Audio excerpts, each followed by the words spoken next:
Research indicates that some eyewitnesses have difficulties identifying individuals who are a different race or ethnicity, which is called cross-racial identification.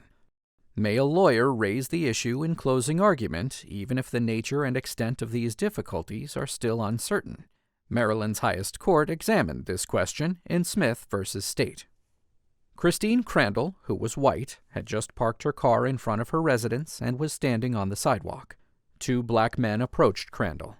One man pointed a gun at Crandall and told her to hand over her car keys. When Crandall didn't comply, the other man tried to pry the keys out of Crandall's hand. A neighbor stuck her head through a window, and Crandall shouted to the neighbor to call 911. The men then left. The police showed Crandall several sets of photos. From the photos, Crandall identified Jason Mack as the man who held the gun and James Smith as the other man. Crandall's neighbor claimed she couldn't see the men well enough to identify them. At trial, Crandall testified she was confident that she'd correctly identified Smith and Mack because she was very good at identifying faces. Crandall claimed that she had a habit of paying attention to people's facial features because it was part of her job as a teacher and because she liked painting people. Smith's and Mack's lawyers asked the trial court for a jury instruction about the difficulties of cross-racial identification and for permission to raise the issue in closing argument.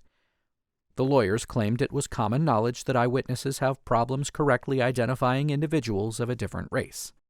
The state argued that conflicting research on the nature and extent of cross-racial identification difficulties meant these issues weren't a matter of common knowledge.